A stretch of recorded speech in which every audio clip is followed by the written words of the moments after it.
Thank you, Warren. This question comes from Dave Hitchie from Auburn.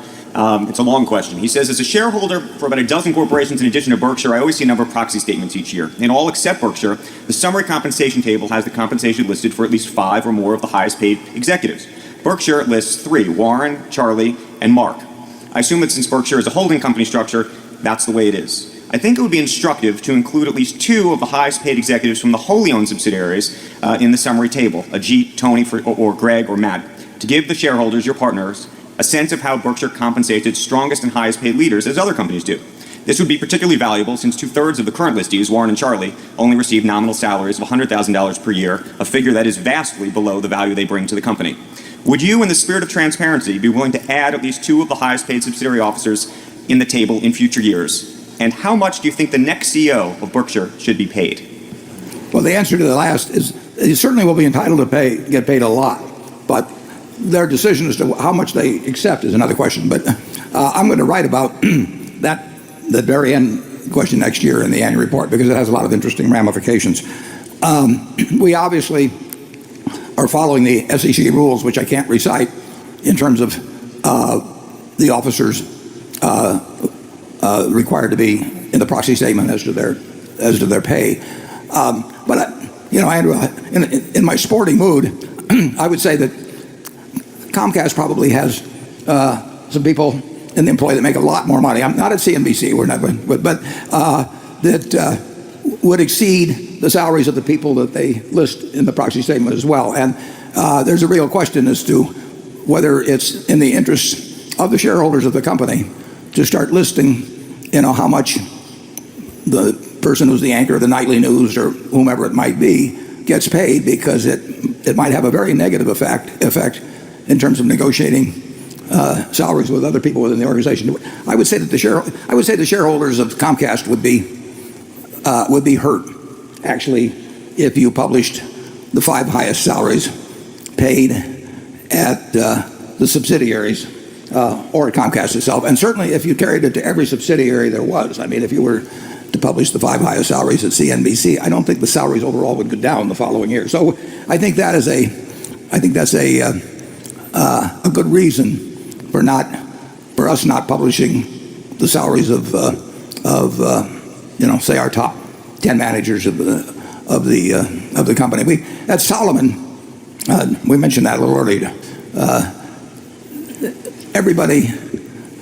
Virtually everybody was dissatisfied with what they were getting paid, and they were getting paid enormous amounts of money. But they were disappointed, not because of the absolute amount. They were disappointed because they looked at somebody else in the place, and it drove them crazy. And as a matter of fact, the first big crisis we had in compensation was when the management made what was regarded as a secret deal with the ARB Group, as I remember, whereby John Merriweather and his crew got paid a lot of money, which I would argue they earned. I mean, I think they deserved it.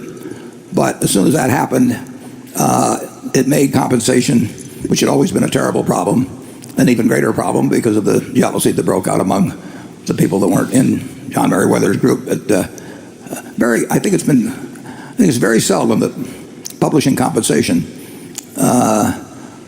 accomplishes much for the shareholders. In fact, you can argue that much of what's going on in corporate America, I would put it this way: corporate CEOs as a group would be being paid a lot less money if proxy statements hadn't revealed how much other people were getting paid. It is only human to look at a whole bunch of proxy statements and say, well, I'm worth more than that guy, and negotiate that way, and a comp committee is going to respond to that. So wow. American shareholders are paying a significant price for the fact that they get to look at that proxy statement every year and see how much those top 5 officers are earning. Charlie? Well, in a spirit of transparency, you're asking for something that wouldn't be good for the shareholders, and it's not going to happen unless the SEC makes it happen. We're way better off without adding to the culture of envy in America. Wow. Yeah, there's no one that looks at, there's no CEO that looks at other proxy statements and comes away thinking I should get paid less. I mean, we haven't seen, have we ever seen that? No.